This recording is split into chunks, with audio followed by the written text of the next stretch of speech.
गंजाम जिले के छोटे से गांव मुनिशिपेठा में तूफान बेहरा नाम का एक लड़का रहता था। उसका परिवार मछली के छोटे व्यवसाय से अपना गुजारा करता था। पिताजी अक्सर शराब पीकर घर में झगड़ा करते थे। माँ का चेहरा हमेशा थकान और दर्द से भरा रहता था। पढ़ाई का माहौल नहीं था, इसलिए माँ ने तूफान को नानी के घर भेज दिया, गंजाम जिले में, जहाँ उम्मीद थी कि उसका जीवन बदलेगा। सीन 2 शिक्षा और उत्सव। वहाँ जाकर तूफान ने मन लगाकर पढ़ाई शुरू की। 10वीं कक्षा की परीक्षा खत्म हुई थी और मार्च से अप्रैल का महीना चल रहा था। गांव-गांव में डंडा यात्रा का पर्व चल रहा था। 21 दिन का यह उत्सव मेरू यात्रा के दिन समाप्त होता है, माता काली की पूजा के साथ। उसी दिन तूफान भी पहली बार यह मेला देखने पुरुषोत्तमपुर शहर पहुंचा। सीन 3 वापसी का निर्णय।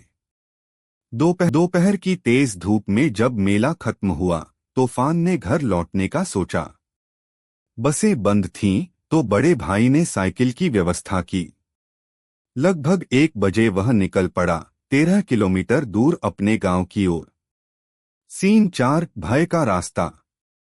8 किलोमीटर चलने के बाद वह बालिया नाम के गांव पहुंचा। वहां से 2 रास्ते थे, एक लंबा और सुरक्षित, दूसरा छोटा लेकिन सुनसान, जिसमें गन्ने के खेत और आम का छोटा जंगल था। समय बचाने के लिए उसने छोटा रास्ता चुना। हवा तेज होने लगी, पत्ते सरसराने लगे। पास में एक छोटा तालाब दिखा, चारों ओर पीपल के पेड़ थे। एक पेड़ के नीचे सफेद साड़ी पहने एक औरत बैठी थी, जिसके बाल जमीन तक नहीं बल्कि लगभग 10 फीट लंबे थे। वह बिना हिले उसकी ओर घूर रही थी। सीन 5 सामना। तूफान के पैरों में जैसे जान ही नहीं रही। उसने साइकिल रोक दी, जय जगन्नाथ का नाम लिया और भाग खड़ा हुआ। कुछ दूरी पर पीछे मुड़कर देखा तो वही औरत अब पीपल के पेड़ की ऊंचाई पर खड़ी थी और आवाज आई, छोड़ दिया बेटा, जा अब।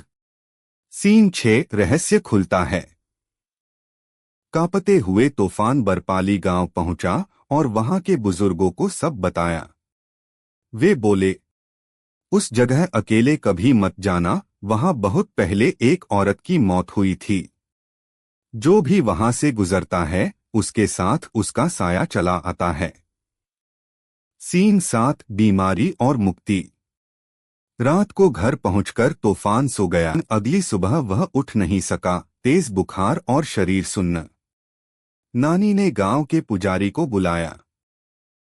पुजारी ने पूजा पाठ कर कहा, तेरे साथ वो आत्मा आई है, इसे शांति देनी होगी।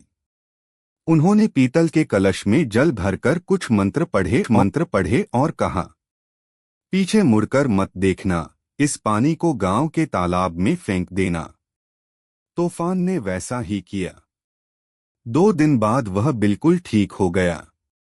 सीन 8 आज का तूफान। अब सालों बीत चुके हैं, लेकिन जब भी वह रूसीकुल्या नदी के किनारे से गुजरता है, हवा की सरसराहट उसे वही दिन याद दिला देती है।